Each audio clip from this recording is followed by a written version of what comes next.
So everybody in the internet world and the every world, the tangible universe as well, welcome to the next instance of Drifting from Washington. This is Saturday, the 20th of September, 2014. This is City Drift 2014, and there have been some amazing, amazing, amazing things going on throughout Portland, Maine, including some live streaming readings. And Benjamin Schmitt, who is in Seattle, is here to read again. And we have a few people in the audience, a few other drifters who are hanging out with us as well. Good to see everyone here. This is Zero Station, the venue that I'm in. And Zero Station is one of the select venues that is a hub for a lot of the drifts that are going on during this 3-day event. If you want to find out more either now, during the event, or in the future, go to citydrift.org. With that being said, Ben is a writer and a published author living in Seattle, and he is back after 24 hours or so when he read last, to re-encounter the digital connection and the digital drift between the Northwest and the Northeast. Rather than reintroduce Ben entirely, I would love to just kind of hear what you have for us today. What writing have you brought to the table? Yeah, I read the same poems right yesterday, in a different order. Go through the theme of rediscovery, traversing old ground. So the first one is called Music on. Man standing up in the orange shirt and yellow pants. How can you look so bad in such bright colors? You are gone. I look back. Once I'm banished, hierarchy, myopia. Gone in the summer, walls make way for my palms. Gone in the autumn of men, girlfriends out of gone in the winter, birds crawl inside my mouth for shelter. Gone in the spring, the same men who think they're moving. Everything gone. Poet gone, verse gone, movement gone, monarch gone, mothers who nurse their when all the wisdom went to war, gone to drink coffee, all the repetition. Years ago, I worked at a credit card company. I lured millions into debt, despite company policy, hundreds. My boss wasn't watching, but the only debtor I remember, the homeless teenager, for whom I did nothing. This next poem is called Runner. I see you as the wine pours fake, when the sun yet once as revelers and addicts who creep in their beds, still fighting in their spent way to keep the glinting lights in their sleepers. Runner, you are the dream of the time of the purple walk, when funk music through your headphones. You are a planet burned to the core, Mercury in its sun wearing winged shoes of ashes. I would like to meet you. Just once, every day for the next 7 years, before I cry for a tornado, and we must live the distance of intimacy. Let us be strangers in love in some cheap hotel lobby in Las Vegas at 5 a.m. You can soothe me with the promises of day, and I will share the great lights as the night is fading. This poem is called. It's actually available online right now. It's just published called Four. It's after the Soviet leader Khrushchev. Khrushchev crying into an American flag, stained from the blood of a lone trumpet playing jazz on a gramophone in his study, surrounded by the Nazi bullets, through which he can hear the names of all the great German philosophers. They are not Adorno and Nietzsche are screaming about the jazz. All the others try to listen. Grabbing a loafer, ranged it on his desk, down. Somehow it sounds like the crack of a baseball bat. Flags are body. When you have sent boys out, we will bury you, and you will bury us, until no more soldiers are touched by obscurity. I wanted a Russian bear, stone, peace, and mediocrity.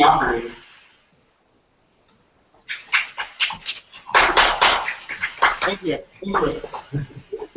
This is called the book. What is it called? The bookshelf. Okay. That wasn't clear. Looking out from behind the bars. One night I escaped incarceration. As dreams patrolled the cell block, I slipped my way past unconsciousness.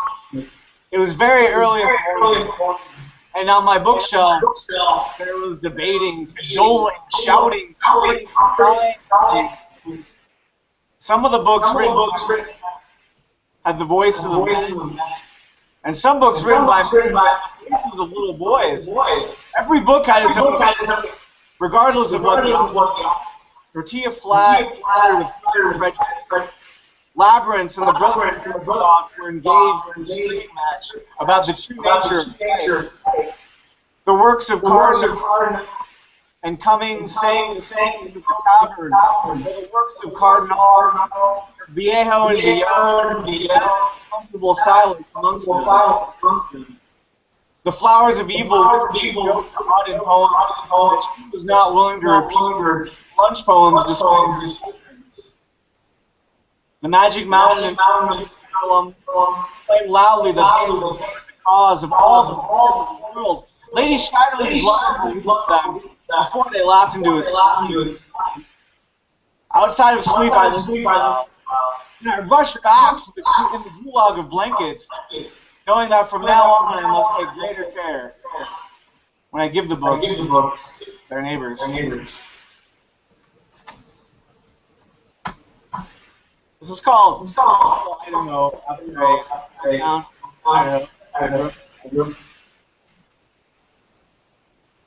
Once Old Town that drained out all the digester remains in the voting booth, crack pipes and neighbors lying in sagebrush. Now townsfolk talk to the old town in an abandoned factory. He must maintain the fast food palace strip. The Portneuf runs through, crying out America, crying out liberty, crying out poetry, with bits of shrapnel and slums. Only some can hear it. Over the diesel engines, the gangster teenagers, the sirens of obsessively vigilant police. One night we follow our forebears to the factory. All the ghosts, living and dead, who work in offices or smoky bars. We hide behind a machine and see the old town, wearing a turtleneck in the center of the crowd. His long blonde hair tied into a ponytail. He sticks his fingers in his throat, but nothing ever comes out.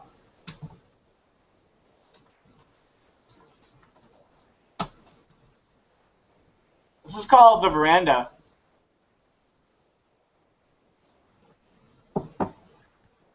I want to whisper things that no one would ever send in a text message.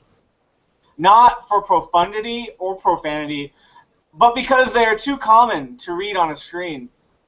I want to lie in the sweltering heat of isolation that allows the cool breeze of loneliness on the veranda where the dead screams of the internet meet the disapproval of Kentucky and irrelevance showers us all with ignoble blessings.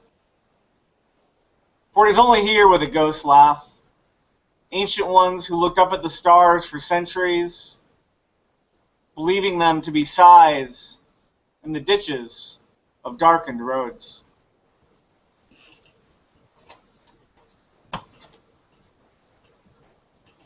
Next, this poem is called Shapes. Winds pick up leaves, gathering them into the shape of my father, lunging at me, and I am beaten under the brittle red and yellow skin. When the wind picks up again, this figure blows into a mess of scattered spinal fragments, riddled with torn doubts and wrinkled suggestions. The passers-by stare with faces resembling clouds, condescension creating condensation, floating individuals that become a building rain. A large number of soup cans have been stacked into the shape of my mother at the local grocery store. Somehow the soup is leaking all over, and my mother's voice appears on the loudspeaker, requesting a cleanup in the display section. I just watch as the tomato bisque spreads across the aisle, forming the name of a miscarriage and reflecting the awful lights of my personality as the soup cans crush themselves in disapproval of my inaction. The executives who ruined our economy are waiting in the lobby. Soon their makeup will be applied, and they will be interviewed on national television. From up here, it is easy to see that I resemble each and every one of them. I am the incomplete reality, fighting the battles I have already won. In this call center, my desk is scrubbed down with a deep apathetic malaise. I like to say I'm a good person. Together the executives stand up to form the various shapes of my indifference. Finally, the last poem I will read is called Smartphone. My smartphone and I have daddy issues. We discuss them as I touch his screen. The smartphone has solved so many of my problems that I would like to stop this mockery of gigabytes, but I have no app to offer him. Likewise, he has no directions on this highway where any town could be my birthplace. The road signs here remind me of mistakes, 20 miles to your last attempted suicide. We ask each other what we can do when cruelty is a download. Guilt has been dried out in this desert, far from the sea that whispers my name, its skins tied to fences, blowing in scarred breezes. I roll down my window to raise my cell phone up. He searches for a signal, but what we really want is maybe. Thank you.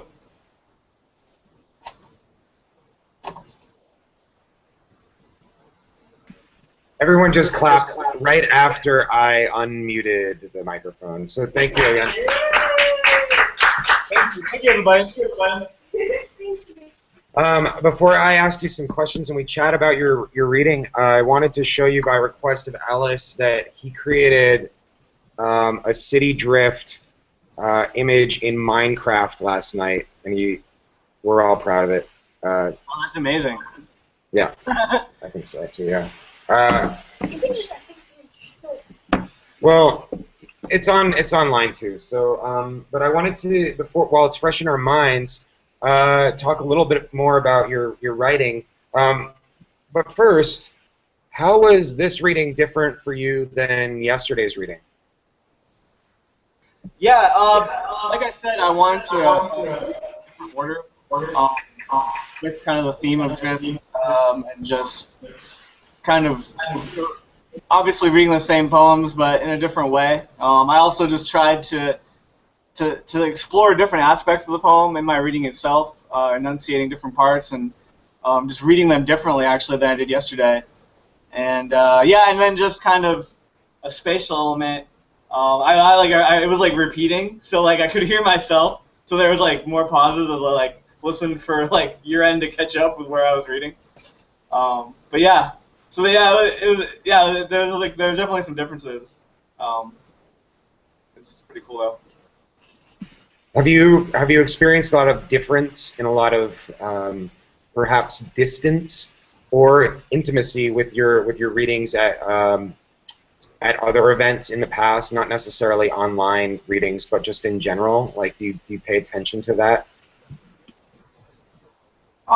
Yeah, I mean, I think there's always going to be an intimacy because you're so vulnerable. You know, you're reading, thoughts and feelings that you obviously felt passionate enough to write a poem about. So even in like an online reading, there's like totally this intimacy there.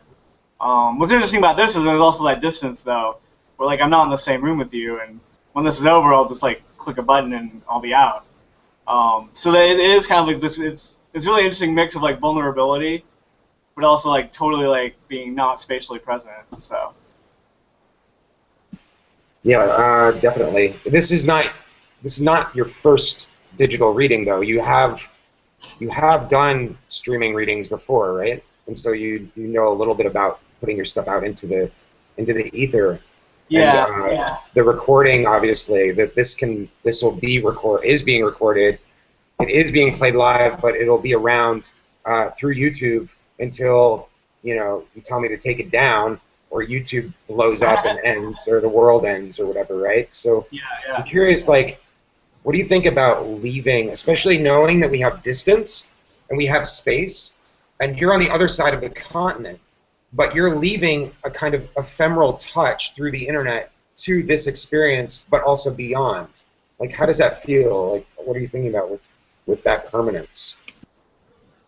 Yeah, I mean that's interesting. I mean that's kind of like any act of writing. I feel like there's a time travel aspect to it. I mean if you write a book, that book's going to be around, and you'll obviously change, probably not for the better as you get older. But that book will still be around, and those same feelings that you had, and that those present circumstances and those experiences that you had, they'll be recorded. And so this is really interesting too because it's all of these experiences I've written about in my past, but this is like a very unique moment in and of itself. And so it is cool that this is gonna like be present and it will be recorded and yeah, it will still be out there. I kind of like that mixture of like temporary and the permanence of it as well. Cool. Well, for the sake of time and for the sake of drifting along, all of the other pre-generated questions and non-pre-generated questions, I'm gonna leave behind. But I did want to open it up to the people in the room and see if anybody else wanted to like comment or even like ask you a question before they move on. Does anybody have any questions or want to say anything to Ben? Why tomato disc? I'm sorry, I didn't hear you. Sure. Hi. Hey, Hi. Nash.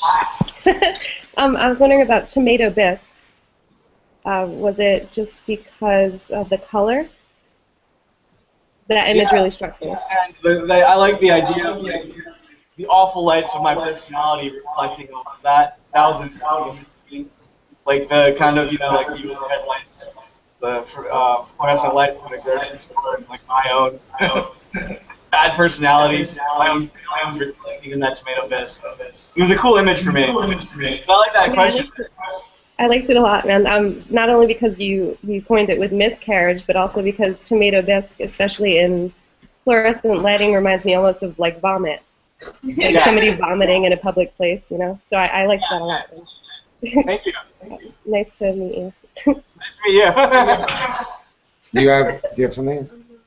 You want to say? Okay. Well, Ben and everyone else that's I should probably take it off this setting. To everyone else that is everywhere, thank you for participating at whatever time you're participating. And for all information on City Drift in general, this one in Portland, Maine, as well as any others, perhaps one in Seattle or the Pacific Northwest in the future. I'm aware. I'm self-aware. Go to citydrift.org. citydrift.org. Ben, thank you very much for participating, and I hope that your Seattle day today is not as rainy as I know it will be. It's actually really sunny here, so. Oh, okay, cool. Sweet, man. All right, take care. Bye.